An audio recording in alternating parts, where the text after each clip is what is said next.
आपण गेली 8 दिवस झाले एक सर्वजण प्रश्न विचारत होता. आपल्या बरोबर बऱ्याच जणांनी हा प्रश्न विचारला की where is Dhangekar, where is Dhangekar. तर माझं त्याच्यावरती उत्तर आहे हिअर इज धंगेकर. ही त्यांची जामिनाची ऑर्डर आहे जी मी त्यांना आता सुपूर्द केलेली आहे. स्वारगेट पोलीस स्टेशन येथे जो एक बनावट आणि खोटा गुन्हा दाखल केला होता ज्याच्यामध्ये रवींद्र धंगेकरांचा मी वारंवार सांगितलं की कुठलाही डायरेक्ट इनडायरेक्ट कुठलाही संबंध नव्हता, तरी सुद्धा त्यांना त्याच्यामध्ये आरोपी केलं गेलं होतं आणि आरोपी केल्यानंतर त्यांच्या पत्नीसह त्यांना आरोपी केलं होतं. परंतु सगळ्या बाजू आम्ही कोर्टात कायदेशीर मांडल्यानंतर काल न्यायालयाने त्यांना काही अटी शर्तींवरती सशर्त हा अटकपूर्व जामीन मंजूर केलेला आहे. त्याच्यामुळे आता जे काही स्वतः भाऊ आलेले आहेत तर ते आपल्याला सगळ्या प्रश्नांची उत्तरं ते स्वतः देतील. अटी काय काय घातलेले ते एकदा सांगा. अटी काय आहे? अटी जी आहे ते आठवड्यातून एकदा पोलीस स्टेशनला हजेरी द्यायला वगैरे लावलेली अशी किरकोळ अटी आहे.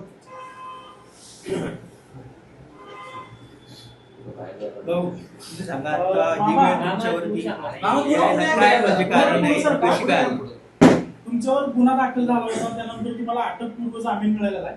पहिल्यांदा गुन्हा दाखल झालाय त्याच्यावर तुमची प्रतिक्रिया आहे? बघा, याच्यामध्ये हा प्रोजेक्ट जो आहे हा प्रोजेक्ट वादग्रस्त गेली 7-8 वर्ष हा प्रोजेक्ट वादग्रस्त आहे. खरं तर हा प्रोजेक्ट माझ्यासह 4 आमच्या मित्रपरिवारांनी एक व्यवसाय आपल्या मुलाबाळांसाठी भविष्यासाठी केलेला प्रोजेक्ट होता. मग बाळासाहेब शेट्टी होते, रघु गौडा होते, आमचे सुनील भाऊ आहेर होते आणि एक आमचे पार्टनर, असे आम्ही 5 जणांनी हा पैसे देऊन विकत घेतलेला प्रोजेक्ट होता. तो घेतल्यानंतर आम्ही रिसर महानगरपालिकेकडे परवानगी घेतली. त्यानंतर रिसर रेराची परवानगी घेतली आणि आम्ही महानगर बँकेचे त्याच्यावर 5 कोटीपेक्षा जास्त कर्ज घेतलं. हा आमचा प्रोजेक्ट चालू झाला. हा प्रोजेक्ट चालू झाल्यानंतर ह्याला 1, 2, 3, 4 स्लॅब झाल्यानंतर हे आम्हाला थोडी राजकीय, मी आमदार झालो, पुणेकरांनी मला आमदार केलं, लोकसभेला मी निवडणूक. हा प्रोजेक्ट आहे हे स्वप्न मंत्रालयात पडले. मग ते स्वप्न पाडणारे कोण होते ते तर पुण्यातले काही लोक होते आणि त्यांच्या मध्यस्थीने मंत्रालयामध्ये स्वप्न पडलं की हा वक्फचा प्रॉपर्टी. म्हणून आम्हाला संभाजीनगर न्यायालयाने त्यांच्यामार्फत महानगरपालिकेला नोटीस दिली आणि आमचा प्रोजेक्ट थांबवला. मग आम्ही तो 2-4 वर्षाचा जो काळ गेला ते आम्ही न्यायालयीन फाईट करता मग आम्हाला काय तिथे न्याय मिळाला नाही. पण हा जो नोटीसचा सगळा मंत्रालयातून झालेला कारभार, मी आमदार असल्यामुळे मी त्या समक्ष अधिकाऱ्याकडे जाऊन बसलो. आम्ही जाऊन बसलो, त्या अधिकाऱ्याने दरवाजाला कुलूप लावलं आणि माझ्या पाया पडला, आणला की धंगेकर साहेब मी जाणून बुजून तुमचं हे करणार नाही. आणि तो डबा खात होता. मी त्याला म्हणलो तू डबा खातो, तू आमच्या मुलाबाळांच्या ताटात माती घालवतो, तू कसं काय जेवत बसतो. तर त्यांनी माझे पाय धरले, म्हणला हा मी केलेला नाही, माझ्या वरिष्ठांचा ह्याच्यावर दबाव आहे आणि त्यामुळे मी हे सगळं तुम्हाला नोटीस देतोय. आणि नोटीस दिल्यानंतर आम्ही ती फाईट केली. आमचा प्रोजेक्ट 4-5 वर्ष बंद झाला. आमच्या आर्थिक सगळी प्रॉब्लेम आला आणि आर्थिक प्रॉब्लेम आल्यानंतर एवढा मोठा प्रोजेक्ट झाल्यानंतर आर्थिक बँकेचं व्याज आहे, लोकांचे घेतलेलं कर्ज आहे, बाकीच्या काय गोष्टीत हा अडचणीत आणण्याचं काम मंत्रालयातून झालं. आता मला नाव विचारू नका, ते नाव मी पुढच्या आठवड्यात घेणारच आहे. आणि हा झाल्यानंतर आम्हाला हायकोर्टाने त्याला क्लीन चिट दिली. बघा, म्हणजे 5-6 वर्ष आमच्यावर जो अन्याय झाला तो ह्याच्यामुळे झाला. आणि ज्या मंत्र्यातून ह्याला आदेश दिला त्या मंत्रालयात माझा त्यांच्यावर डायरेक्ट आरोप आहे की हा जलील, त्याचा खलील शेख नावाचा आमच्याकडे त्या साईटवर एक व्यक्ती काम करत होता आणि त्याने आत्महत्या केली. पण ही आत्महत्याने हा प्रशासनाने केलेला खून आहे. कारण ह्याच्यामध्ये आम्ही 5-6 लोक आहेत, आमचा परिवार आहे. मी मागच्या वेळेला म्हटलो, ह्याच्यापूर्वी तुम्हाला माझे पार्टनर म्हणले की आम्हाला आत्महत्या करायची वेळ आली. ह्या खुनाचा पाडा हा मंत्रालयापर्यंत पोहोचणार आहे. आणि ह्याची सखोल चौकशी झाली, पण हा प्रोजेक्ट कुणी बंद केला, कोणासाठी बंद केला, कुठल्या राजकारण्यांनी बंद केला. आणि रवी धंगेकरला एकट्याला मारा तुम्ही हो, आमची मुलं बाळ आहेत, त्यांची मुलं बाळ आहेत, माझ्या पार्टनरची मुलं बाळ आहेत, ह्यांच्यावर तुम्ही अन्याय करता.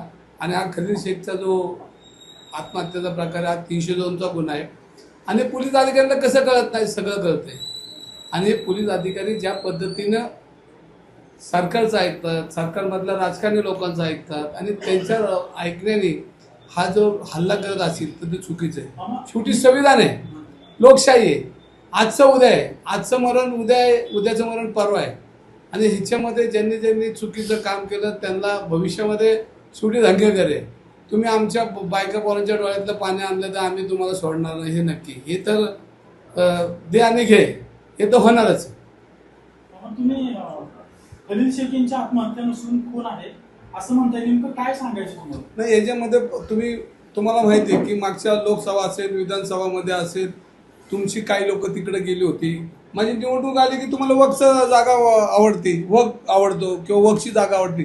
बरोबर, मला एकही मुस्लिम समाजाने विरोध नाही केला. वक्फची जागा मी घेतलेला विरोध कोण करताय? तर माझे विरोधक करतात. मी ज्यांच्या विरोधात निवडणूक लढवली ते करतात. आणि मग ही लोक कोण पाठवतो, कोणाचा मामाचा पोरगा जातो, कोणाच्या बहिणीचा पोरगा जातो, कोण जातं, हे सगळे जगाला माहिती आहे. आणि कोण करते हे तुम्हाला आणि मला बी माहिती आहे.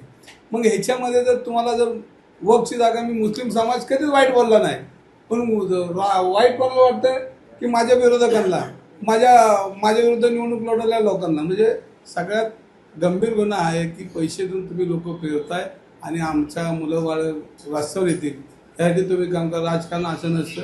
तुमची माझी लढाई माझी आहे. तुम्ही मला घेऊन चौकात फाशी द्या, मी हाय घ्यायला. पण तुम्ही शेडगेंचे असेल, गौडा असतील, हे सगळे गोरगरीब लोक आहेत, त्यांची मुलं बाळ आहेत, शिक्षणाला आहेत. ते आमच्या सुनील मुलगा तर शिक्षण करतोय, त्यांनी फक्त आपल्या पोटा पाण्यासाठी मुलासाठी प्रयोजन केलं आणि तुम्ही त्यांच्यावर असा हल्ला करताय. आणि मी रवी धंगेकर आहे, मला चौकात घेऊन फाशी द्या, मी तयार आहे.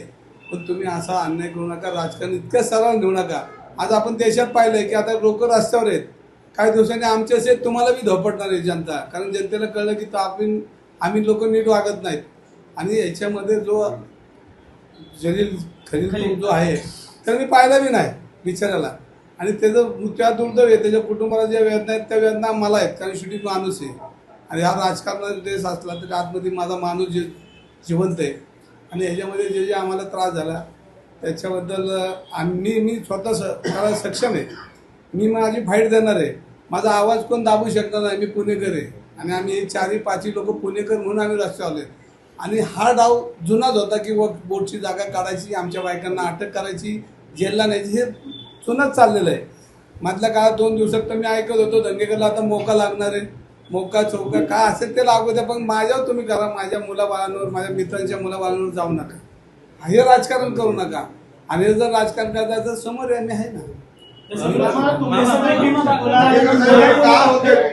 तुमच्यावर का होतंय, ही व्हिडिओ तुमच्यावर का आली, असं कोण करतंय? बघा, तुम्ही बघितलं असेल विधानसभेची निवडणूक झाली, वक्फ बोर्ड आला, लोकसभेची निवडणूक झाली, वक्फ बोर्ड आला, पण मला हायकोर्टाने क्लीन चिट दिली.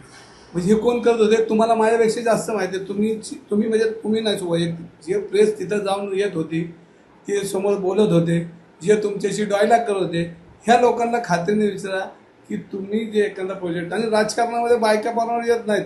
बघा, मी काँग्रेस पाहिली, जनता दल पाहिलं, मी 40 वर्षात पाहिलं, पण वैयक्तिक जीवनामध्ये कुठल्याही राजकारण्याने असा हल्ला केला नाही. पण वरच्या लोकांना कळतंय का नाही हे बी मला कळत नाही. का चुकीची माहिती देतात हे बी कळत नाही, का ते जाणून बुजून करतात हे बी कळत नाही. पण जर आमच्या मुलाबाळांना जर तुम्हाला जेलला पाठवायचं असेल, ते राजकारणाचे संकेत नाहीत.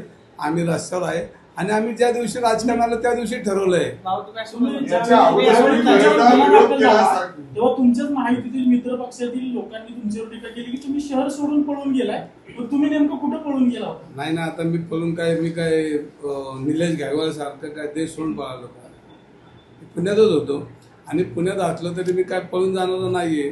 तुम्हाला परत एकदा सांगतो, मी 2-3 गोष्टी सांगतो की काय गुन्हेगार, काय पोलीस अधिकारी, काय राजकारणी संगत मताने माझ्यावर कुणी हल्ला होणार आहे किंवा मला काहीतरी होणार हे नक्की.